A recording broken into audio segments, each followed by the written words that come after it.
আমার বন্ধুগণ, আল্লাহ তাআলা তার নবীকে এত সম্মান দিয়েছেন, আমার রাসূলকে এত মর্যাদা দিয়েছেন যে কোরআন যে ব্যক্তির উপরে নাজিল হলো সেই মহান ব্যক্তিকে আল্লাহ তাআলা নিজে কখনো নাম ধরে ডাক দেন নাই, সম্বোধন সূচক শব্দ প্রয়োগ করেছেন। সরাসরি নাম ধরে ডাকলেও এতে আল্লাহর কোনো আসে যায় না। যেমন করে ডাক দিয়েছেন, ইয়া আদামুসকুন আনতা ওয়া যাওজুকাল জান্নাহ ওয়া মা তিলকা বিয়ামিনিকা ইয়া মূসা ইয়া ইয়াহইয়া খুযিল কিতাবা বিকুওয়া। আল্লাহ রাব্বুল আলামিন আরো নবীকে নাম ধরেই ডাক দিয়েছেন, কিন্তু আমার নবীর নামটা নিলেও সম্মান সূচক গুণবাচক শব্দ সাথে সাথে লাগায়া দিয়েছেন, মুহাম্মাদুর রাসূলুল্লাহ ওয়াল্লাযীনা মাআহু আশিদ্দাউ আলাল কুফফারি রুহামাউ বাইনাহুম। আরেক জায়গায় বলছেন, ইয়া আইয়ুহার রাসূল বাল্লিগ মা উনজিলা ইলাইক। আরেক জায়গায় বলছেন, ইয়া আইয়ুহাল মুসাম্মিলু কুমিল লাইলা ইল্লা কালিলা। আরেক জায়গায় বলছেন, ইয়া আইয়ুহাল মুদ্দাসসির কুম ফাআনযির ওয়া রাব্বাকা ফাকাব্বির ওয়া সিয়াবাকা ফাতাহহির ওয়ার রুজজা ফাহজুর। জোরে বলুন আল্লাহু আকবার। আমার আল্লাহ তাআলা আমার নবীকে কি সম্মানটাই দিয়েছেন, গোটা কোরআন কোথাও খুঁজে পাবেন না ইয়া মুহাম্মদ বলে একটা বার ডাক দিয়েছেন। সেই নবীর সম্মানটা কত, মর্যাদাটা কত, সেই নবীর মর্যাদা আল্লাহ রাব্বুল আলামিন এত দিয়ে দিয়েছেন। কিন্তু বিগত 16 বছর ধরে এমন কোন টাইম নাই এই দেশের নাস্তিকের বাচ্চাগুলো রাসূলকে গালি দেয় নাই, ঠিক কি না? গালি দিয়েছে না? গালি দিয়েছে, তাদের প্রমোশন হয়েছে। যে সমস্ত নাস্তিকরা আল্লাহর বিরুদ্ধে, নবীর বিরুদ্ধে কথা বলেছে, ওদেরকে প্রমোশন দেওয়া হয়েছে। বিগত 16 বছর ক্ষমতার মসনদে যারা ছিল তারা চেয়েছিল এই জমিন থেকে ইসলামকে নিশ্চিহ্ন করা যায় কেমনে। ইসলামী আন্দোলনের প্রথম সারির নেতৃবৃন্দকে তারা অন্যায়ভাবে গ্রেফতার করে, অমানবিকভাবে জেলে পুরে, জুলুম করে, নির্যাতন করে, বিভিন্নভাবে ফাঁসিতে ঝুলিয়ে, বিষ প্রয়োগ করে হসপিটালে নিয়ে শহীদ করে দেওয়া হয়েছে। সম্মানিত বন্ধুগণ, ওরা ভেবেছিল মনে হয় এরকম আচরণ করলে ইসলাম নিভে যাবে। ইসলাম কারো বাবার না, ইসলাম কার? আসতে বলবেন না, ইসলামটা কার? ইন্নাদ-দীনা ইনদাল্লাহিল ইসলাম। ইসলাম কারো বাবার নয়। আমার দেশে তো বাবার রাজনীতি করে অনেকে, কারো বাবার দেশ, কারো স্বামীর দেশ। কেউ স্বামী নিয়ে ব্যস্ত, কেউ বাবা নিয়ে ব্যস্ত। কারো স্বামীর দেশ, কারো বাবার দেশ, মাঝখান দিয়ে আমরা শেষ। আমরা কারো বাবার রাজনীতি বিশ্বাস করি না, আমরা কোন স্বামীর রাজনীতি বিশ্বাস করি না। আমরা বিশ্বাস করি কোরআন দিয়ে আমরা রাজনীতি করতে চাই, ঠিক কিনা? ইসলামের রাজনীতি আছে না নাই? আসতে বলবেন না, আছে না নাই? আমি মনে করি প্রযুক্তির কল্যাণে অনলাইন আমার আলোচনা চলে যাবে। এই দেশের সমস্ত ইমাম খতিবদেরকে এই বিষয়ে আমি একটু নির্দেশনা দিতে চাচ্ছি। আমার এই নগণ্য এলেম কালাম তেমন নেই, যতটুকু বুঝতে পেরেছি আমি 4.5 লক্ষ মসজিদকে এখন বড় কার্যালয় মনে করতে হবে। জুমার খুতবায় প্রকৃত হক কথা, বস্তুনিষ্ঠ কথা মুসল্লির সামনে উপস্থাপন করতে হবে।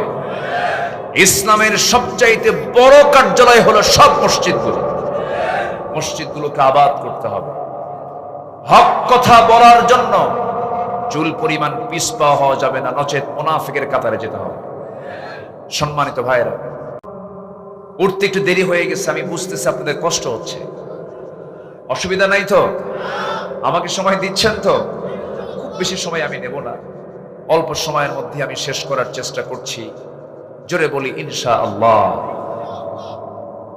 সম্মানিত ভাইরা, সম্মানিত বন্ধুগণ, এই দেশের কোনো কিছুর অভাব নেই। এই দেশে এমন কিছু নাই যা বাদ পড়েছে। প্রাকৃতিক খনিজ সম্পদে, প্রাকৃতিক সম্পদে ভরপুর হচ্ছে আমার দেশ। বলি আলহামদুলিল্লাহ। আমি গত বছর কাতার গিয়েছিলাম। সেখানে একটা গাছ, একটা সবুজ গাছ, সবুজ দেখার জন্য একটা গাছের পেছনে লক্ষ লক্ষ কোটি কোটি টাকা তারা খরচ করে।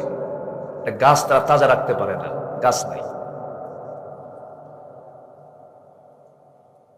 মিডল ইস্টের যে দেশগুলোকে আমরা দেখি ধনকূপ বলি, আমরা ধনী রাষ্ট্র বলি, আল্লাহ তাদেরকে একটু ঢেলে দিয়েছেন, তেল দিয়েছেন।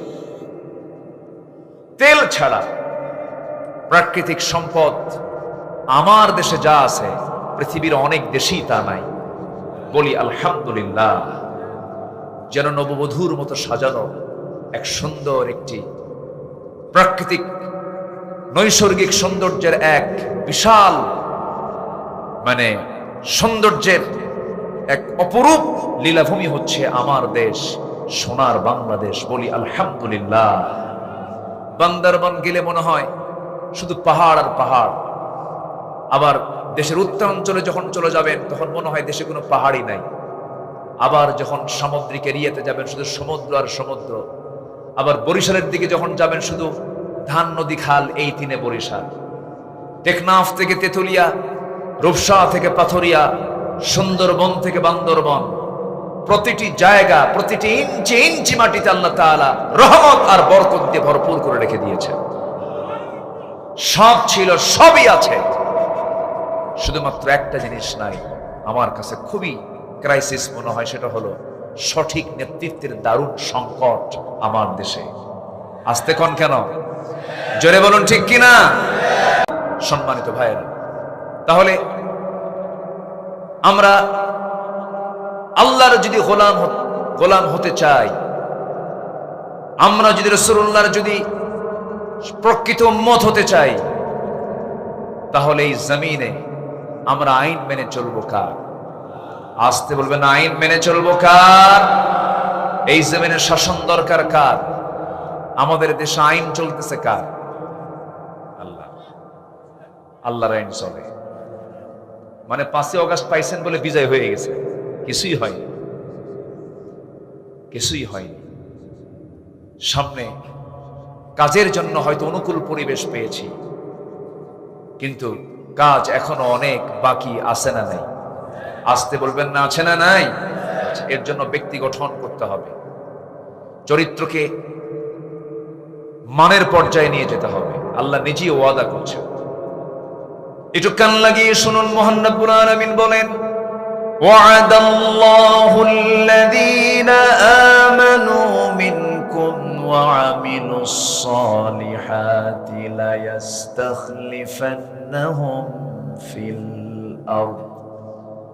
আল্লাহ ওয়াদা করছেন, তোমরা যদি ঈমান ভালো করে আনতে পারো, আমলে সালেহ যদি করতে পারো, লায়াস্তাখলিফান্নাহুম ফিল আরদ। লামে তাকিদ, নুনে তাকিদ প্রয়োগ করে বলা হলো, অবশ্য আমি তার হাতে খেলাফতি আমি আল্লাহ নিজে দিয়ে দেব।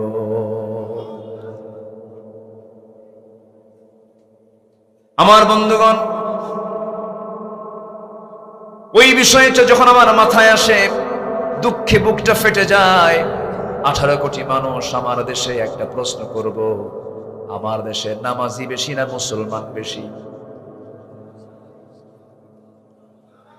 প্রশ্ন কিন্তু খুব ক্রিটিক্যাল। এই যে আঙ্কেল মুরব্বী বললে তো বিপদ। এখন তো যে কোনো কথা এবার ভাইরাল হয়ে যায়। জি, একটু বসেন, একটু বসুন। আমার দেশে নামাজি বেশি না মুসলমান বেশি?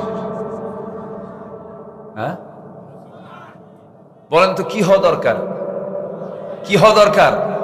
দুটোই হওয়া দরকার। নামাজি মুসলমান হওয়া দরকার। কিন্তু এখন প্রশ্ন করছি হলো, আমার দেশে নামাজি নাই কিন্তু কি আছে? মুসলমান আছে, বিড়ি খায় আর সার আড্ডা দেয়। আমি যে মুসলিম, আমি যে দায়িত্বশীল, আমার যে দায়িত্ব আছে, আমার যে কর্ম আছে, আল্লাহ পাক আমাকে যে দায়িত্ব দিয়েছেন, এই বোধ শক্তিটুকুও নাই। মাত্র 5% মুসলমান আমার দেশে নামাজ পড়ে। একটা আদর্শ গ্রামের বৈশিষ্ট্য কি? সেই গ্রামের মসজিদ জোহর আসর মাগরিবে যত মুসল্লি হবে, তার চাইতে বেশি মুসল্লি হবে হলো ফজর এবং এশার নামাজে। সেই গ্রামকে আমরা গড়তে পেরেছি? আসতে বলে গড়তে পেরেছি? ফজরের সময় মোটে 3 জন মুসল্লি, একটি ইমাম, আরেকজন মুয়াজ্জিন, আরেকজন খাদেম। চাকরি না থাকলে ওটাও থাকতো না। কিন্তু মসজিদ এখন কাঁচা না পাকা? মসজিদ এখন কাঁচা না পাকা? পাকা মসজিদ, ইমানটা কাঁচা। আর আমার রাসূলের মসজিদ ছিল কি? কাঁচা, ইমানটা ছিল পাকা। আমার রাসূলের মসজিদে কোনো মাইক ছিল, কিন্তু বেলাল আযান দিয়েছেন আর শাহিম শুয়ে গেছে। জোরে কেন আল্লাহু আকবার। আমার বন্ধুগণ, এই জন্য সমস্ত চরিত্রকে বাদ দিতে হবে, সব আদর্শকে বাদ দিতে হবে। ন্যাশনালিজম, ক্যাপিটালিজম, সোশিয়ালিজম, কমিউনিজম, জাতীয়তাবাদ, ধর্মনিরপেক্ষ মতবাদ, পুঁজিবাদ, 70 থেকে 80টি মানবরচিত মতবাদ আছে। সব মতবাদের মুখে থুতু মেরে ওটাকে প্রত্যাখ্যান করে একটি আদর্শ লালন করতে হবে, একটি বিধানকে মানতে হবে, এক আদর্শের দিকে আসতে হবে। সূরা আহজাবের 21 নম্বর আয়াত আল্লাহ রাব্বুল আলামিন বলেন, লাকাদ কানা লাকুম ফি রাসূলিল্লাহি উসওয়াতুন হাসানাহ লিমান কানা ইয়ারজুল্লাহা ওয়াল ইয়াওমাল আখির ওয়া যাকারাল্লাহা কাসীরা। জোরে বলুন আল্লাহু আকবার। তোমাদের জন্য উত্তম আদর্শের বাস্তব নমুনা অন্য কেউ নন, শুধুমাত্র আমি তোমাদের জন্য একজনকে বাছাই করে দিয়েছি, তিনি হচ্ছেন মুহাম্মদ সাল্লাল্লাহু আলাইহি ওয়াসাল্লাম। আমার নবীজি, তার জীবনটা যে আল্লাহ তা সুন্দর করে সাজিয়ে দিয়েছেন আমার আপনার জন্য। তার জীবন থেকে আমাদের মোটামুটি অনুকরণীয় 15টা আদর্শ যদি আমরা লালন করতে পারি, ফলো করতে পারি, তার জান্নাতে যেতে কোনো বেগ পেতে হবে না। কোরআনকে সামনে রেখে আমি 15টা পয়েন্টের উপর একটা একটা করে বলবো। আমাকে সময় দিচ্ছেন তো নাকি? কিন্তু কিছু কিছু লোক কিন্তু চলেই যাচ্ছেন আমারে থুইয়া। হ্যাঁ, কি দোয়া করে দেব? উঠতেছে, আসেন তো, যে উঠতে নেবে তারে ধরবেন জোর করে।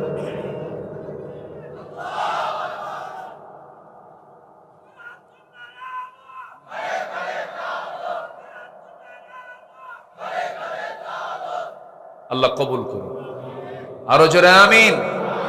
শুধু ঘরে না, ঘরে বাইরে কোরআন সুন্নাহর আলো ঘরে বাইরে যান, সব জায়গায় জ্বালাতে হবে। প্রত্যেকটা জায়গায় কোরআনের আলোর দরকার আছে না নাই? সন্ত্রাসী, চাঁদাবাজি কিন্তু এখনো চলছে, এখনো কিন্তু একটা মহল তার বিভিন্ন অসামাজিক কাজে লিপ্ত হয়ে আছে। আমাদের পাহারা দিতে হবে, আমাদেরকে সজাগ থাকতে হবে, কোনো চাঁদাবাজি যেন কেউ না করতে পারে। আছে না নাই? আচ্ছা, একটু বুঝে নেন। সম্মানিত ভাইয়েরা, আমি কেবল একটা পয়েন্টের দিকে যাচ্ছি। আমার রাসূলের জীবন থেকে আমাদের জন্য 15টা অনুকরণীয় আদর্শ আছে। কোরআনকে সামনে রেখে আমি কথা বলতে চাচ্ছি। একটাও কি বলেছি আমি? নুরু, আজকে শুরু না শেষ? বলেন, শেষ না শুরু? একটু মনোযোগ দিতে হবে, বসতে হবে। আপনার ওঠার কারণে যদি মাহফিল যদি ক্ষতিগ্রস্ত হয়, এটা বড় ঝুঁকির বিষয়। কিন্তু কেউ উঠবেন না, প্রত্যেকেই দায়িত্বের জায়গায় সচেতন হয়ে আমরা শেষ মোনাজাত পর্যন্ত থাকবো। জোরে বলি ইনশাআল্লাহ। টাইম সিলেকশনে একটু মানে এলোমেলো হয়ে গেছে, একটু আগে আসতে পারলে ভালো হতো। কিন্তু বলেছি মাদ্রাসার মাহফিল, একটু ধৈর্য ধরি, একটু ধৈর্য ধরি আমরা, জোরে বলি ইনশাআল্লাহ। তাহলে 1 নম্বর হব আমরা দাঈ, আমরা দাওয়াত দেব কার পথে? আসতে বলবেন না, কার পথে? এখন দাওয়াত দেওয়ার জন্য প্রতিকূল পরিবেশ না অনুকূল পরিবেশ? মাহফিল করতে কি পারমিশন নিছেন? যান নাই থানায়? থানায় যান নাই? না থানার লোকই আসছে? থানার লোকই ঘুরে এখন এনায়েতপুর। হ্যাঁ ঠিক আছে, তো বুঝাই দিলাম তো। এই দেশে একটা থানায় গোটা দেশের সব থানাকে জানান দিয়েছে সই হয়। সেটা কোথায়? তাহলে বেলকুচি এনায়েতপুরে আছে তো নাকি? আছে, আছে, আছে। বলি আলহামদুলিল্লাহ, জোরে বলি আলহামদুলিল্লাহ।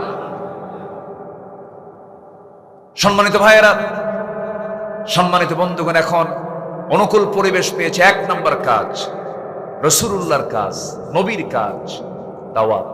বলেন তো কি? বলেন তো কি? এটা কি দুর্বল করে দেব না মজবুত করে দেব? যাকেই পাবো সেখানে দাওয়াতি কাজ করব, এটা হচ্ছে 1 নম্বর কাজ আমার। আল্লাহ রাব্বুল আলামিন রাসূলকে বলছেন, উদউ ইলা সাবিলি রাব্বিকা বিল হিকমাতি ওয়াল মাউইযাতিল হাসানাহ ওয়াজাদিলহুম বিল্লাতী হিয়া আহসান ইন্না রাব্বাকা হুয়া আ'লামু বিমান দাল্লা আন সাবিলিহি ওয়া হুয়া আ'লামু বিল মুহতাদিন। সূরা নাহল 125 ভার্স নাম্বার 125 নম্বর আয়াত। শুধু রাসূলকে লক্ষ্য করে বলা হচ্ছে, রাসূল আপনি দাওয়াত দিন প্রজ্ঞার সাথে, প্রজ্ঞা নিয়ে আপনি দাওয়াত দিন, মানুষকে উত্তম নসিহত করুন। এটা আমাদের 1 নম্বর কাজ হবে। রাসূলের 1 নম্বর কাজ এটাই ছিল। আমরা এই কাজটা করব, জোরে বলি ইনশাআল্লাহ, আরো জোরে বলি ইনশাআল্লাহ। আমরা 15টা আদর্শ শিখে যাব। কয়টা আদর্শ বলেন? এর মধ্যে হলো কয় নাম্বার? আসতে বলবেন না, কয় নাম্বার? হাতের কড়াগুলো গুনবেন। 15টা আদর্শ আজকে শুনে শুনে যাবেন। অনেক লম্বা লম্বা কথা ছিল, একটু শর্ট করে বলছে, রাত তো গভীর হয়ে গেছে, কষ্ট হচ্ছে আপনাদের। নাম্বার 2 হলো আমার নবীর মধ্যে ভীরুতা ছিল না সাহসিকতা ছিল? বলেন, তিনি কি ভীরু ছিলেন না সাহসী ছিলেন? চরম সাহসী মানুষ ছিলেন। চুল পরিমাণ তার মধ্যে দিলে কখনো ভয় বাসা বাঁধে নাই। আমার নবীর জীবনে কত পরীক্ষা এসেছে, প্রত্যেকটা পরীক্ষায় তিনি ফেল না পাস। আসতে বলুন না, ফেল না পাস। জেল খেটেছেন, এমন জেল যে জেল পৃথিবীর কোনো মানুষ কোনোদিন খাটে নাই। এমন জেল ছিল আমার নবীজির। সিরাজগঞ্জের কারাগারে যান, গাজীপুর কারাগারে যান, ফ্যান পাবেন, লাইট পাবেন, বিড়িও পাবেন। কি পাবেন? বিড়িও পাবেন। হাইরে বিড়ি খায়, ওরে বাপরে বাপ। গেছিলাম একবার, তো এই পরিমাণ বিড়ি চলে ভিতরে, কল্পনাতীত। আমি যখন প্রথম ঢুকি, এক মুরব্বীর বয়স প্রায় 86 বছর, আমার দেখে লম্বা একখান সালাম দেখে, হুজুর খুব খুশি হয়েছে আপনি ভিতরে আসছেন দেখে। তো বললাম যে আপনি খুশি হলেন কেন চাচা? কে বাবাজি, দূর থেকেও আসুনি, কাছে পাই না, এখন কাছে বসেও আসুন। খুব খুশি। তো বললাম, চাচা আপনার মামলা কি? বলে বিস্ফোড়া। বিস্ফোরকও বলতে পারে না, কি কয়? বিস্ফোড়া। বললাম যে চাচা আপনি কি জানেন এটা কি মামলা? কে বাবা, এটা খায় না কি করে, মানে বোঝেও না যে বিস্ফোরক মামলাটা কি। এরকম করে গায়েবী মামলা এই দেশে যা হয়েছে, যার জট কাটতে এসকে সিনহা বলেছিলেন আগামী 100 বছরও এই মামলা নিষ্পত্তি করা সম্ভব নয়। এই হক কিছু কথা কইছে, পাগলা বানায়া বাইরে পাঠায় গেছে। সম্মানিত ভাইয়েরা, ক্ষমতাকে পাকাপোক্ত করার জন্য আয়না ঘর বানিয়েছিল। সেখানে কি কোনো আয়না ছিল? নাম দিয়েছে আয়না, কিন্তু সেখানে কোনো আয়না নাই। এত অন্ধকার, এত অন্ধকার, এত নিকষ কালো। মীর কাসেম আলী রাহিমাহুল্লাহর ছেলে ব্যারিস্টার আরমান, সরাসরি আমি তার সঙ্গে কথা বলেছি। আব্দুল্লাহ হিলামান আজমি, অধ্যাপক গোলাম আজম রাহিমউল্লাহর সুযোগ্য সন্তান, এই দেশের হাতে গোনা আর্মি বড় বড় অফিসারদের অন্যতম অফিসার, আজকের যে সেনাবাহিনী প্রধান তারও তিনি শিক্ষক। ব্যারিস্টার আমান আজমের সঙ্গে কথা বলেছি। ব্যারিস্টার আরমান তিনি বলেছেন যে আমি 8টা বছর এই আয়না ঘরে ছিলাম, সূর্যের চেহারা দেখি নাই, সূর্যের চেহারা আমাকে দেখায় নাই। আমি জানতাম না আমার বাবার মৃত্যু হয়েছে। 8 বছর আগে আমার বাবা শহীদ হয়েছেন, আমি সেদিন জানতে পেরেছি যেদিন আমি আয়না ঘর থেকে মুক্ত হয়েছি। এটার নাম কি স্বাধীনতা? আসতে কয়, এটার নাম কি স্বাধীনতা? সম্মানিত বন্ধুগণ, এই বিজয়, এই পরিবেশ এমনি এমনি আসে নাই। বহু মানুষের চোখের পানি আসে না নাই। আজমি বলেছেন আমার চোখ থেকে যে পরিমাণ পানি ঝরেছে, একটা গামছা বের করে বলতেছে এই গামছা, আমার এই চোখ থেকে এত পরিমাণে এই গামছায় পানি, চোখের পানি জমা হয়েছে, একটা পুকুর হয়ে যেত, এটা পুকুর হয়ে যাবে, এত পরিমাণ চোখের পানি আমার চোখ থেকে পড়েছে। সম্মানিত ভাইয়েরা, এই চোখের পানিগুলো আল্লাহ বৃথা দেননি। এই চোখের পানির মূল্য দিয়েছেন কে? আস্তে দিয়েছেন কে? আমাদের কাজে লাগাতে হবে সময়গুলো। 1 নাম্বার কি কাজ করে বলেন তো? বলেন 1 নাম্বার কি বলেন? দাওয়াত, দাওয়াতি কাজ করে। আমার বন্ধুগণ, নবীজির জেলখানা আরো ভয়ঙ্কর ছিল। আমরা জেল খেটেছি, সেখানে খাবার ছিল, সেখানে লাইট ছিল, সেখানে নামাজের ব্যবস্থাও ছিল, সেখানে ছাদ ছিল। কিন্তু আমার নবীজির এমন একটা জেল ছিল কোনো ছাদ নাই। আমার নবীজির জেলখানা তো ভয়ঙ্কর ছিল, কোনো খাবার নাই, খোলা আকাশের নিচে বয়কট করে রেখেছে। শিব আবু তালিবে দীর্ঘ 3.5 বছর সময় তাদের কেটেছিল। আমার নবীজির সাহাবীরা খাবার না পায়া পায়খানাগুলো এত কোষ্ঠকাঠিন্য হয়ে এত শক্ত হয়ে গেছে যে পায়খানাগুলো ছাগলের পায়খানার মতো কটকটে হয়ে গেছে। খাবার না পেয়ে বাবলা গাছের কাঁটা যুক্ত ছাল টেনে যখন মুখে নিয়েছেন, কাঁটার সঙ্গে ঠোঁট বেজে গিয়ে ঠোঁট থেকে রক্ত ঝরা শুরু হয়ে গেছে, খাওয়ার হয় নাই। মাঝে মাঝে ওই পাথরের উপরে বছরে 2-1 বার করে বৃষ্টি নাজিল হতো। সেই বৃষ্টির পানিতে পড়া কিছু দুর্বা ঘাস জন্মাতো, সেই ঘাসগুলো চাবায়া চাবায়া সাহাবায়ে কেরাম ক্ষুধা নিবারণ করেছেন। এত কষ্ট স্বীকার করেছেন তারা। 3.5 বছর জেল খেটেছেন। আমার নবীজির কলিজার টুকরা মেয়ে ফাতিমা বিনতে মুহাম্মদ সাল্লাল্লাহু আলাইহি ওয়াসাল্লাম, ফাতিমা রাদিয়াল্লাহু তাআলা আনহা খুব অল্প বয়সে দুনিয়া থেকে বিদায় নিয়েছেন। কেন এত অল্প বয়সে তিনি ইন্তেকাল করলেন? কেন? আমার নবীর ইন্তেকালের মাত্র 6 মাসের মাথায় তিনিও দুনিয়া থেকে বিদায় নিয়েছেন। মূল কারণ ওই যে 3.5 বছর খাবার পান নাই, খাবার না পায়া তাদের পেটের নাড়ি ভুঁড়িগুলো সব শুকিয়ে গেছে, কঠিন রোগে তারা আক্রান্ত হয়ে পড়েছেন। এই যে ত্যাগ, এই যে কোরবানি, এই যে বিশাল বড় ত্যাগ তারা স্বীকার করেছেন। বিজয় দিয়েছেন কে? আসতে বলবেন না, বিজয় দিয়েছেন কে? আমার বন্ধুগণ, দাওয়াতি কাজ করতে গিয়ে তারা মার খেয়েছেন, দাওয়াতি কাজ করতে গিয়ে তারা গালি শুনেছেন। নবীজিও গালি কম শোনেন নাই। রাসূলকে পাগল বলেছে, রাসূলকে উম্মাদ বলেছে, রাসূলকে জাদুকর বলেছে, রাসূলকে এমন শব্দ এমন উক্তি প্রয়োগ করেছে, রাসূল যা তার মধ্যে চুল পরিমাণ উপস্থিত ছিল না। রাসূলকে পাগল বলা মানে, পাগল কাকে বলে? যার মাথার চুলগুলো উস্কো খুস্কো হবে, কথা এলোমেলো হবে।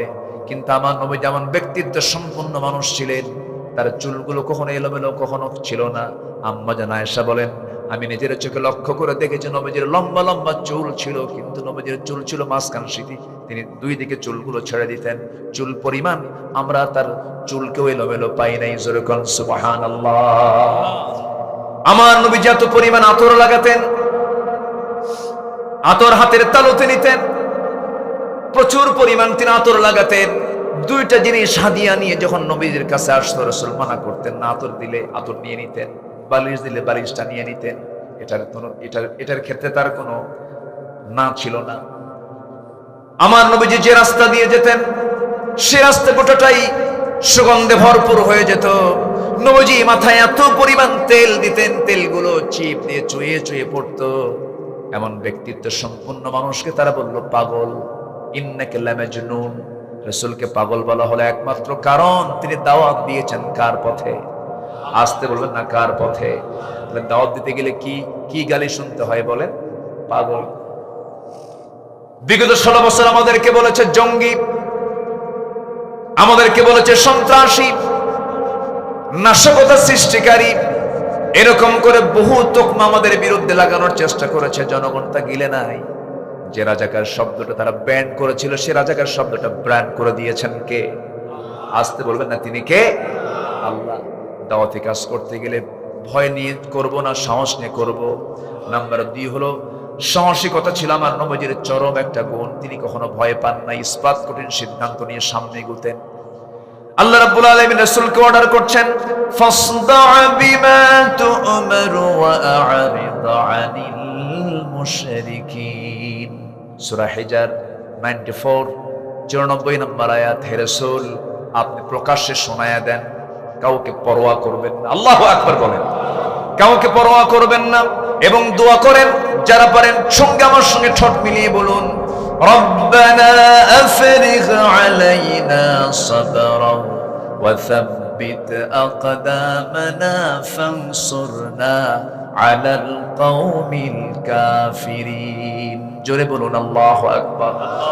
নাম্বার 3 হলো ধৈর্য ধারণ করা।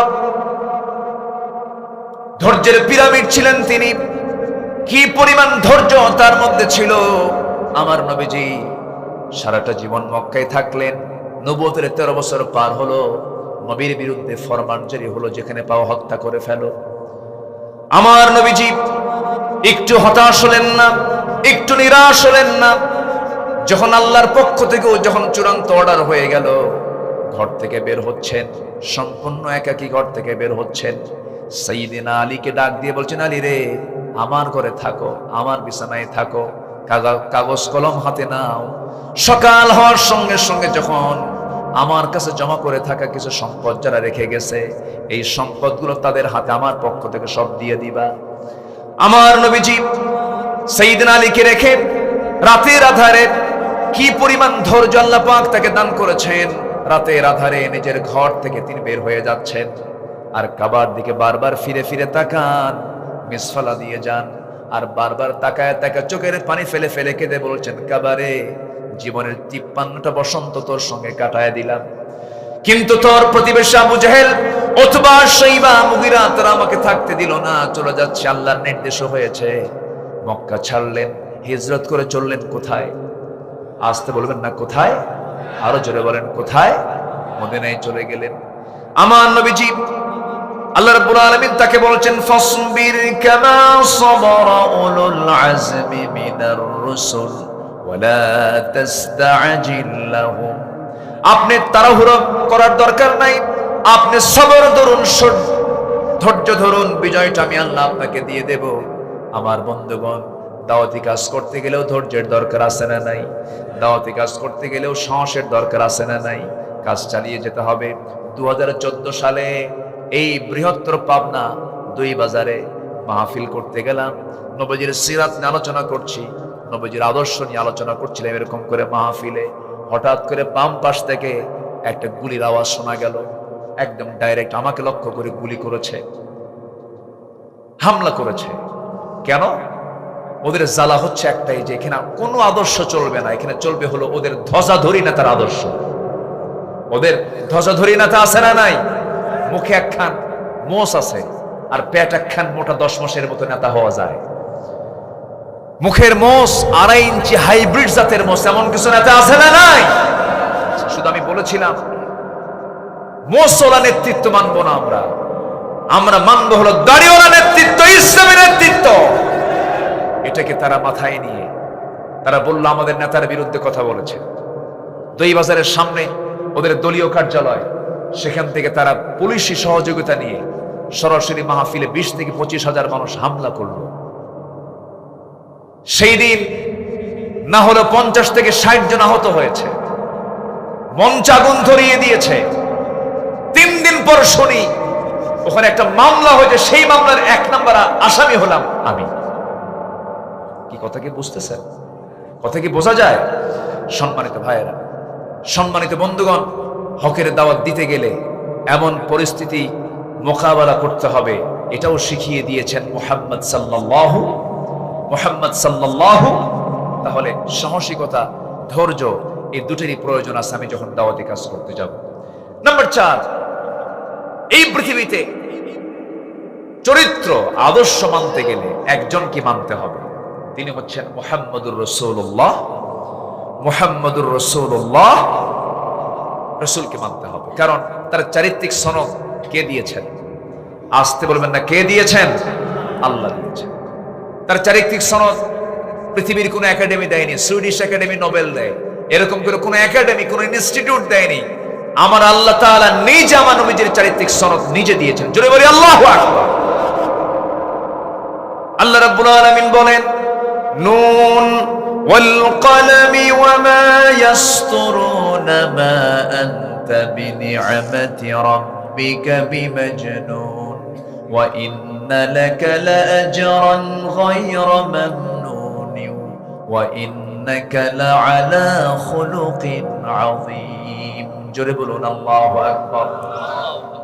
হে নবী, আপনি হলেন সুমহান চরিত্র অধিকারী, সেই চরিত্রকে, সে আদর্শকে আমরা লালন করব। নাম্বার 5 হলো, আমার রাসূল ছিলেন পরিবারের প্রতি দায়িত্বশীল, পরিবারের খুব তিনি যত্নবান ছিলেন। আমার বন্ধুগণ, পরিবারকে সময় দেওয়ার দরকার আছে না নাই বলেন? আছে। নিজে নামাজ পড়লাম, পরিবারকে নামাজের ব্যাপারে খেয়াল রাখলাম না, সন্তানদের নামাজের ব্যাপারে তাকিদ করলাম না, তা হবে না। বরং যেমন কিছু স্বামী আছে নিজে নামাজ পড়ে বউটাকে বেপরদায় রাখে, এমন স্বামী তো বেলকুচিতে মনে হয় নাই। আসতে বলবেন না, আছে না নাই? বউকে হুন্ডাই তুলে ঘুরে বেড়ায়, আছে? বেলকুচিতে আছে?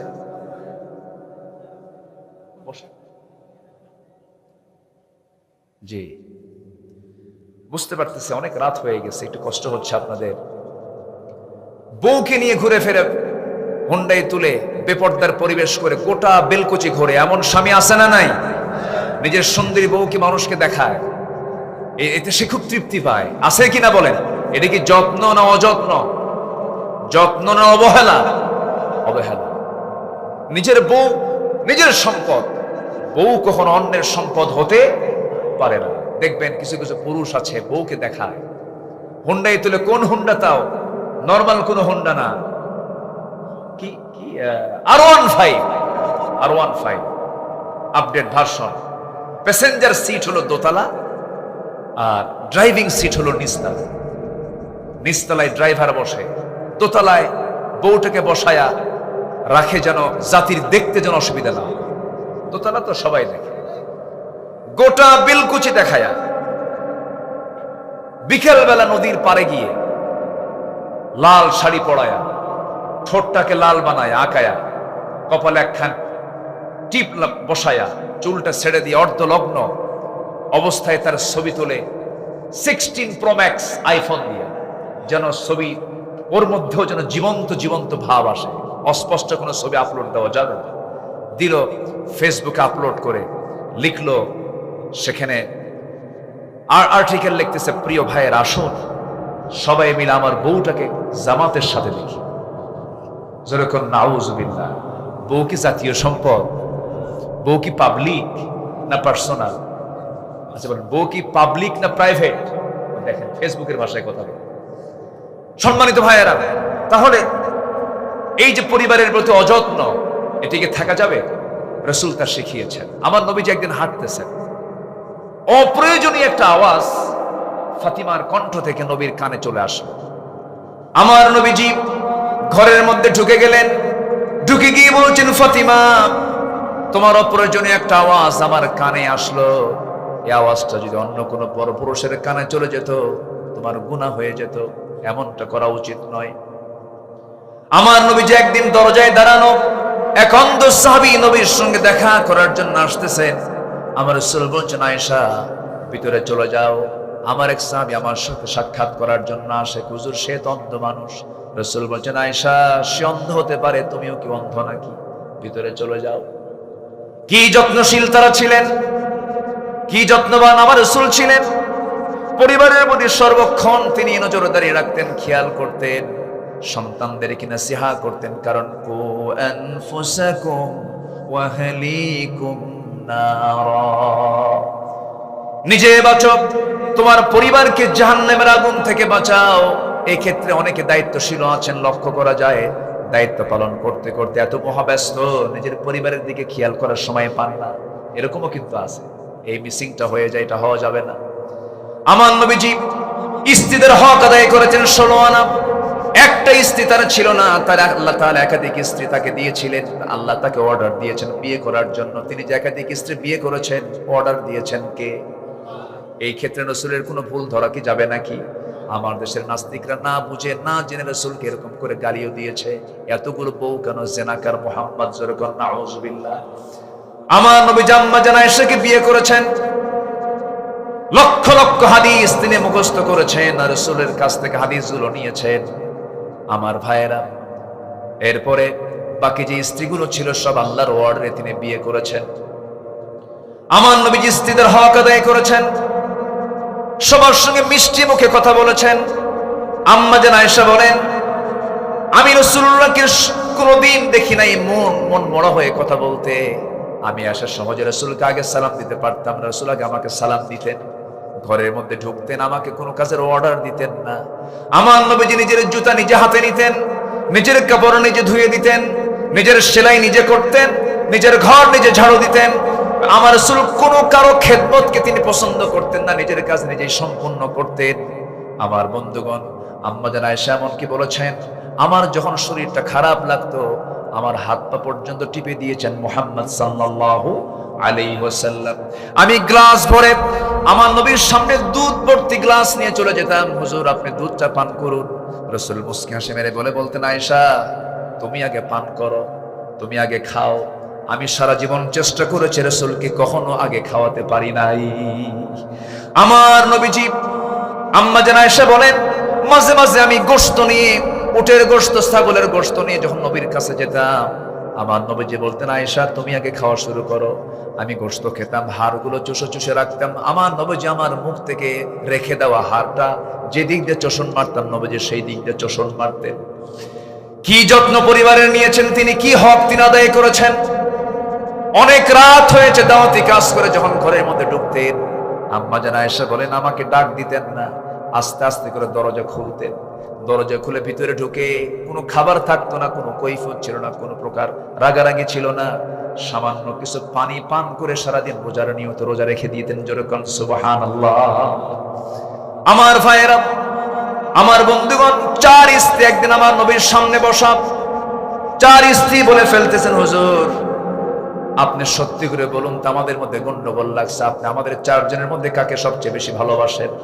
আমার রাসূল বলছেন, ও আমার স্ত্রীরা, এই জবাবটা আমি এখন দেব না, কালকে সকালবেলা দেব, যাও। পাঠায়া দিলেন। সন্ধ্যা হতে না হতে আমার নবীজি 2টা করে খেজুর তিনি ভাগ করলেন, 8টা খেজুর হাতের মধ্যে নিলেন। 2টা খেজুর প্রথমে আম্মা জান আয়েশার ঘরে গিয়ে ডাক দিয়ে বলছে, ওরে আয়েশা আমি তোমাকে দারুণ ভালোবাসি, আই লাভ ইউ, আহিব্বুক, আমি তোমাকে দারুণ ভালোবাসি। বউকে আই লাভ ইউ বলা জায়েজ না? না জায়েজ। নিজের বউ না পরের বউ?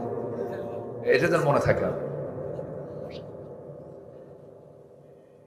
আমার নবীজি বললেন, 2টা খেজুর দিয়ে গেলাম এবং জানিয়ে দিলাম, আমার আয়েশা আমি তোমাকে দারুণ ভালোবাসি, তবে তোমাকে যে মোহাব্বত করি এই কথাটা যেন কাউকে না জানানো হয়। 2টা খেজুর দিয়ে গেছে, এই তথ্য যেন গোপন থাকে।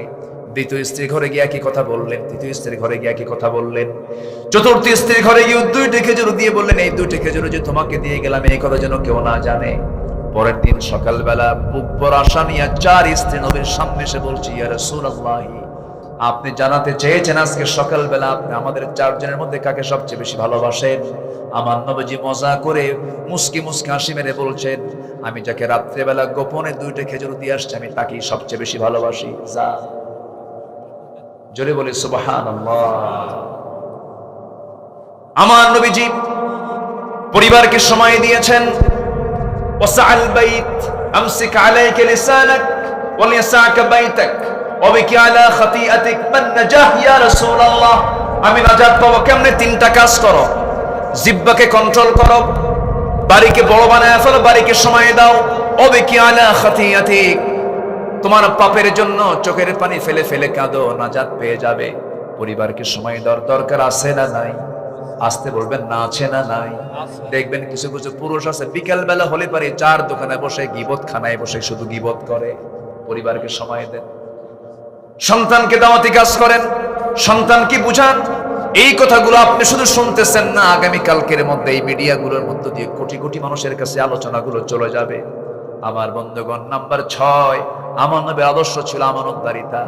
ন্যায় বিচারে তিনি করেছেন আমানত, তিনি কখনো খেয়ানত করেন নাই। লা ঈমান লিমান লা আমানাতা লাহ।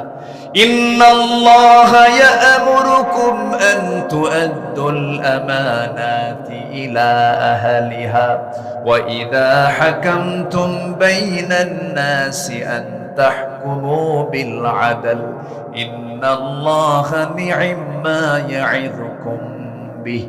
জোরে বলুন আল্লাহু আকবার। সূরা নিসা আয়াত নাম্বার 58। আল্লাহ তাআলা অর্ডার দিয়েছেন আমানতকে তোমরা রক্ষা করবে, আমানতের কখনো খেয়ানত করবে না। আর ঈমান নাই, তার ওয়াদা ঠিক নাই, যার ঈমান নাই তার, বলেছেন মুহাম্মদ সাল্লাল্লাহু আলাইহি ওয়াসাল্লাম। আমানতটাকে ঠিক রাখার চেষ্টা করব আমরা, জোরে বলি ইনশাআল্লাহ।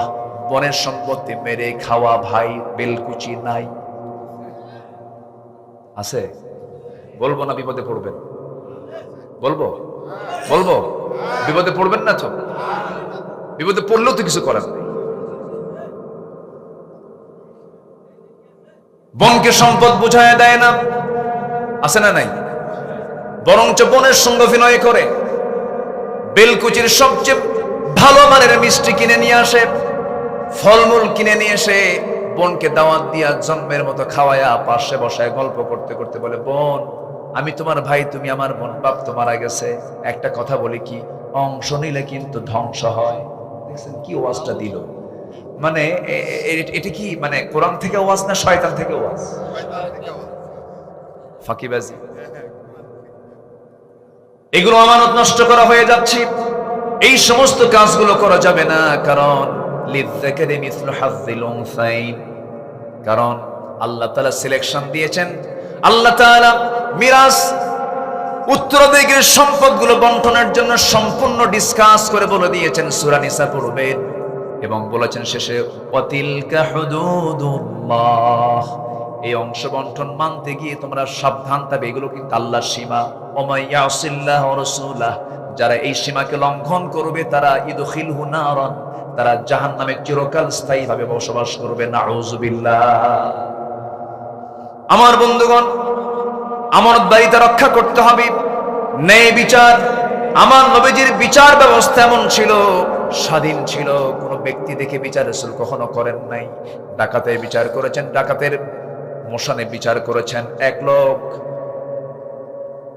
খুন করেছে, ডাকাতি করেছে, অপহরণ করে উটগুলো নিয়ে চলে গেছে, এবং রাখালকে হত্যা করে সব উটগুলো যখন অপহরণ করে নিয়ে যায়, নবীর কাছে রিপোর্ট চলে এলো। রাসূল বললেন, ওকে যেখানেই পাও সেখানেই ধরে আনা হলো। রাসূল বললেন, ওর হাত পা বাঁধো, যেমন করে রাখালকে মেরেছে তেমন করে ওকে মেরে ফেলো। হাত কেটে ফেলা হলো, পা কেটে ফেলা হলো। পানির যন্ত্রণায় ছটফট করতে করতে, তৃষ্ণায় ছটফট করতে করতে মরুর বালুগুলো চাটতেছিল। সাহাবায়ে কেরামদের মধ্যে দয়া হলো। সাহাবায়ে কেরাম বললেন, ইয়া রাসূলুল্লাহি, ইয়া হাবিবাল্লাহি, আপনি যদি আমাদেরকে পারমিশন দিতেন, সে পানির জন্য ছটফট করছে, একটু পানি দেওয়া যায় নাকি? সে তো খুব কষ্ট পাচ্ছে। রাসূল বললেন, ও যখন আমার রাখালকে যখন মেরেছিল সে কি পানি দিয়েছিল কি? না, পানি দেয় নাই। এক চুল পরিমাণ পানি দিবা না, বালু চাটতে চাটতে ও মরুক। আল্লাহু আকবার বলেন। আমার নবীজির বিচার কত কঠোর ছিল। সারা জীবন ওয়াজ শুনেছে। রাসূল ছিলেন দয়ার সাগর, কিন্তু রাসূল দয়ার সাগর, যেখানে দয়ার সাগর হওয়া দরকার সেখানে দয়ার সাগর ছিলেন, যেখানে কঠোর হওয়া দরকার সেখানে কঠোর ছিলেন। আল্লাহু আকবার। এক ফাতিমা নামে মহিলা চুরি করে ধরা পড়েছে, উচ্চ বংশীয় সেই সমাজের। নবীর কাছে রিপোর্ট আসলে, রাসূল বললেন, কোনো কথা নাই, হাত কাট। ওয়াসসারিকাতু ওয়াসসারিকু ওয়াসসারিকাতু ফাকতাউ আইদিয়াহুমা, কোনো কথা নেই, চোর চুন্নি হাত কাটো। হাত কাটার অর্ডার হয়ে গেছে। ওমরে ফারুককে ম্যানেজ করে ওই বংশের লোকেরা বলছে, ওমর তোমার কথা রাসূল বুঝে শুনবেন, তুমি একটু যাও তো, দেখো তো সুপারিশ করা যায় কিনা। আমার রাসূল সামনে বসা, ওমরে ফারুক সামনে গিয়ে বলছেন, ইয়া রাসূলুল্লাহি, দেখুন তো একটু কিছু করা যায় নাকি? সম্ভ্রান্ত পরিবারের মেয়ে চুরি করে ধরা পড়েছে, হাত কাটলে তো মান সম্মান চলে যায়। আমার নবীর চেহারা রক্তিম হয়ে গেল, লাল লাল বর্ণ হয়ে গেল, চক্ষু লাল হয়ে গেছে। রাসূল বলেছেন, ওমর তোমার দারাজ কণ্ঠ গেল কোথায়? আজকে যদি ওই ফাতিমা না হয়ে, ওই উচ্চ বংশীয়ার কথা তুমি বলছো, ওই ফাতিমা না হয়ে যদি আমার ফাতিমা বিনতে মুহাম্মদ যদি চুরি করে ধরা পড়তো, আমি রাসূল নিজ হাতে সবার চোখের সামনে আমি নিজ হাত কেটে দিতাম। আল্লাহু আকবার বলেন। এই বিচার। নাম্বার 7 হলো এতিম, নিকটাত্মীয়, প্রতিবেশীর সাথে সদাচরণ। দেখবেন সমাজে কিছু লোক আছে নিজের ভাইয়ের সঙ্গে সম্পর্ক নাই, ধর্ম ভাই বানায়, নিজের বাবার সঙ্গে সম্পর্ক নেই, ধর্ম বাপ বানায়। আছে নাকি? এগুলো আছে, এগুলো ভুয়া। এগুলো কি বলেন তো? ভুয়া। নিজের বাবার সমতুল্য কেউ হবে না, নিজের ভাইয়ের সমতুল্য কেউ হবে না, নিজের চাচার সমতুল্য কেউ হবে না, নিজের ফুফুর সমতুল্য কেউ হবে না, নিজের খালার সমতুল্য কেউ হবে না। নিজের ফুফুর সঙ্গে দেখা করা জায়েজ, নিজের খালার সঙ্গে দেখা করা জায়েজ, কিন্তু ধর্ম খালাকে দেখা করা জায়েজ নাকি? ধর্মবোন বানাতে বানাতে শেষ পর্যন্ত ধর্মবোন নিজের বউ হয়। আসতে কয় ঠিক কিনা? এগুলো ইসলামে জায়েজ নাই। বরঞ্চ আল্লাহ বলছেন, ওয়া'বুদুল্লাহা ওয়া লা তুশরিকু বিহি শাইআন ওয়া বিল ওয়ালিদাইনি ইহসানান ওয়া বিযিল কুরবা ওয়াল ইয়াতামা ওয়াল মাসাকিনি ওয়াল জারি যিল কুরবা। জোরে বলুন আল্লাহু আকবার। সূরাতুন নিসা আয়াত নম্বর 36 আল্লাহ রাব্বুল আলামিন সমস্ত হক নিয়ে আল্লাহ তাআলা এই আয়াতের মধ্যে কথা বলেছেন। পিতার হক, মায়ের হক, ভাইয়ের হক, প্রতিবেশীর হক, মিসকিনদের হক, সব হক এই আয়াতে আছে না নাই বলেন? আছে। নাম্বার 8 হলো আল্লাহর বিধানের প্রতি শর্তহীন আনুগত্য করতে হবে। এটা আমার নবীর একটা গুরুত্বপূর্ণ চরিত্র ছিল, আদর্শ ছিল। ওয়ামা কানা লিমুমিনিন ওয়ালা মুমিনাতিন ইযা কাদাল্লাহু ওয়া রাসূলুহু আমরান আন ইয়াকুনা লাহুমুল খিয়ারাতু মিন আমরিহিম ওয়া মান ইয়াসিল্লাহা ওয়া রাসূলাহু ফাকাদ দাল্লা দালালান বাঈদা, দালালান মুবিনা। জোরে বলুন আল্লাহু আকবার। সূরা আহজাব 36 নম্বর আয়াতে আল্লাহ রাব্বুল আলামিন বিধান মানার ক্ষেত্রে কোনো শর্ত আরোপ করা যাবে না। বিধান মানতে হবে একমাত্র কার? আসতে বলবেন না কার? আরো জোরে বলেন কার? নামাজের মধ্যে ইমাম যদি সূরা ফাতিহা না দিয়ে যদি কুলহু দিয়ে শুরু করে নামাজ পড়বেন নাকি? নামাজ পড়বেন নাকি? কি দিবেন? পিছন থেকে কি দিবেন? লোকমা দিয়ে বলবেন, হুজুর সোজা হও, আইন লঙ্ঘন করো কেন? শুধু একটা আয়াতের হেরফের করার কারণে যদি আপনি লোকমা দিয়ে ফেলেন, সেই লোকমা যদি ইমাম না মানে আপনি শেষে কি করবেন? ইবনে হাজার আসকালানী বলেছেন, ওই ইমামের পিছনে, ওই স্বৈরাচারের পিছনে যে মুসল্লি থাকবে তার দায়িত্ব হলো ঘাটটা ধরে ওই মটকায় দিয়ে ইমামকে মসজিদ থেকে ঘাট ধাক্কা দিয়ে বের করে দেওয়া। ঠিক সমাজের যারা নেতাগুলো, যে নেতাগুলো আল্লাহর আইন ছাড়া অন্য কোন আইন দিয়ে সমাজ চালাতে চায়, তাদেরকেও ঘাট ধাক্কা দিয়ে বের করে দেওয়া দরকার। বিধান চলবে কার? বিধান চলবে কার? নাম্বার 9, আল্লাহর জন্য দ্বীনের কাজে কঠিন পরিস্থিতিতে সবর ধরতে হবে। ফাসবির আলা মা ইয়াকুলুন ওয়াসাব্বিহ বিহামদি রাব্বিকা ক্বাবলা তুলুইশ শামসি ওয়া ক্বাবলা গুরুবিহা। জোরে বলুন আল্লাহু আকবার। নাম্বার 11 হলো ঈমানের পথে অবিচল থাকতে হবে। ভেঙ্গে পড়া যাবে না, দুমড়ে যাওয়া যাবে না, মুসরে যাওয়া যাবে না, থমকে দাঁড়ানো যাবে না। ফাস্তাকিম কামা উমিরতা ওয়া মান তাবা মাআক ওয়া লা তাতগাও ইন্নাহু বিমা তা'মালুনা বাসীর। জোরে বলুন আল্লাহু আকবার। নাম্বার 11 হলো আল্লাহর প্রতি তাওয়াক্কুল থাকতে হবে, ভরসা থাকতে হবে। আল্লাহর ভরসা ছাড়া কোনো বিজয় আসবে না। আল্লাহ রাব্বুল আলামিন বলছেন, ওয়া তাওয়াক্কাল আলাল্লাহ ওয়া কাফা বিল্লাহি ওয়াকিলা। সূরা আহজাব আয়াত নাম্বার 48। শুরু করেছি আমি 44 থেকে 45 থেকে। তাওয়াক্কুল করতে হবে আল্লাহর উপরে। নাম্বার 12 হলো কাজে কর্মে একা সিদ্ধান্ত না, পরামর্শ করতে হবে। একা না পরামর্শ? বলেন একা না পরামর্শ? পরামর্শের নামে একটা সূরা আছে, সামনে যারা বসে আছেন একজন বলেন পরামর্শের সূরার নাম কি বলেন? মাশাআল্লাহ, শ্রোতা তো অনেক অনেক সচেতন শ্রোতা আছে, বলি আলহামদুলিল্লাহ। সূরার নাম কি? সূরা, সূরাতুশ শূরা। তাহলে কোনো কাজ করতে গেলে একা না পরামর্শ? বলেন একা না পরামর্শ? ওয়াশাফিরহুম ফিল আমর ফাইযা আযামতা ফাতাওয়াক্কাল আলাল্লাহ। আল্লাহু আকবার। পরামর্শ করার পরে ভরসা করব কার উপরে? আল্লাহর উপরে। বরকত দিবেন কে? রহমত দিবেন কে? আচ্ছা, নাম্বার 13 হলো সমস্ত কাজে বিনম্র হব না উগ্র হব? বিনম্র হব না উগ্র হব? বিনয়ী হব, বিনম্র হব। ইবাদুর রহমানিল্লাযীনা ইয়ামশুনা আলাল আরদি হাওনা। আল্লাহ কবুল করুন, জোরে বলি আমিন। নাম্বার 14 হলো কুফরের প্রতি কঠোরতা। আশিদ্দাউ আলাল কুফার। আমার নবীজির সবচেয়ে বড় একটা গুণ ছিল এটা। এবং রুহামা বাইনাহুম। নাম্বার 15 হলো কি? পরস্পর যারা ঈমানদার তাদের মধ্যে এতটাই হৃদ্দিক ভাব তৈরি হবে যেন ওর কলিজা যেন এক হয়ে গেছে। যেরকম সুবহানাল্লাহ। সাহাবায়ে কেরামদের জীবন থেকে তা পাওয়া যায়।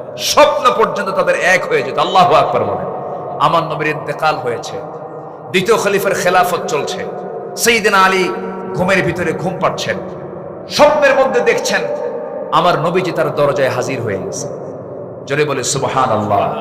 নবীকে যে দেখে স্বপ্নে, সে কি মিথ্যা দেখে না সত্য দেখে? সত্য দেখে, হাদিসে তাই এসেছে। তো উনি স্বপ্নের মধ্যে রাসূলকে দেখতে পেলেন। হাতে ছিল একটা টোপলা, সেখান থেকে ছিল কিছু খেজুর। একটা খেজুর নিয়ে 3 আঙ্গুলে তুলে শিওরে বসে বলছেন, আলী তোমাকে দেখতে আসলাম, একটু মুখটা ফাঁকা করো। মুখ ফাঁকা করলেন, একটা খেজুর মুখের মধ্যে উঠায়া দিচ্ছেন। মুহাম্মদ সাল্লাল্লাহু আলাইহি ওয়াসাল্লাম মুখে খেজুর নেওয়া মাত্রই খাওয়া শুরু করেছেন। ঘুম ভেঙে গেছে, তাহাজ্জুদের সময় হয়ে গেছে, চোখের পানি আটকাতে পারলেন না, তাহাজ্জুদে দাঁড়ায় গেলেন, নামাজ পড়লেন।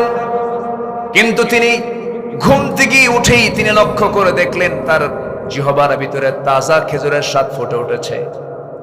নামাজ শেষ করে আবার ফজর পড়ার জন্য মসজিদে গেলেন। নামাজ পড়াচ্ছেন বেতনভুক্ত কোনো ইমাম নয়, নামাজ পড়াচ্ছেন অর্ধদিনের শাসনকর্তা ওমরে ফারুক রাদিয়াল্লাহু তাআলা আনহু। এখান থেকে একটা বিষয় স্পষ্ট হলো, বাইতুল মুকাররমের খতিবকে আমরা দেখতে চাই বেতনভুক্ত না, বঙ্গভবনের মানুষ। কাকে দেখতে চাই আমরা? বঙ্গভবনের বাসিন্দা যে হবে সে বাইতুল মুকাররমের ইমাম হবে। জোরে বলি ইনশাআল্লাহ। আর জোরে বলি ইনশাআল্লাহ। সাইয়েদনা ওমর ফারুকের জীবন থেকে তাই শিক্ষা পাই, নবীর জীবন থেকে তাই শিক্ষা পাই, যিনি হবেন ইমাম তিনি হবেন রাষ্ট্রনেতা। ঠিক কি না? আমরা এমন খতিব পাইছিলাম 5ই আগস্টের পরের দিন থেকে নিখোঁজ। খতিব কি নিখোঁজ? খতিব নাই। কই গেছে? নাই। 2 সপ্তাহ পরে আবার দখল করতে আসছে। 2 সপ্তাহ পরে দখল করতে আসা জুতার বাড়ি শুরু হয়েছে, জুতা ফিকে শুরু হয়েছে মসজিদের মধ্যে। পরে সাংবাদিক সম্মেলন করে এই কি বলে শামসুল হক ফরিদপুরি মরহুম মকবুর, তার সন্তান সাংবাদিক সম্মেলন করে বলতেছে, প্রিয় দেশবাসী, আমি খুব ধন্য, আমি অল্পের জন্য রক্ষা পেয়ে গেছি, কোনো জুতা আমার গায়ে লাগে নাই। কি কথা কি বুঝতেছিলাম? এই হচ্ছে অবস্থা। তো আমরা ইমাম দেখতে চাই বেতনভুক্ত, জাতীয় মসজিদ ইমাম আমরা দেখতে চাই বেতনভুক্ত না রাষ্ট্রপ্রধান? বলেন।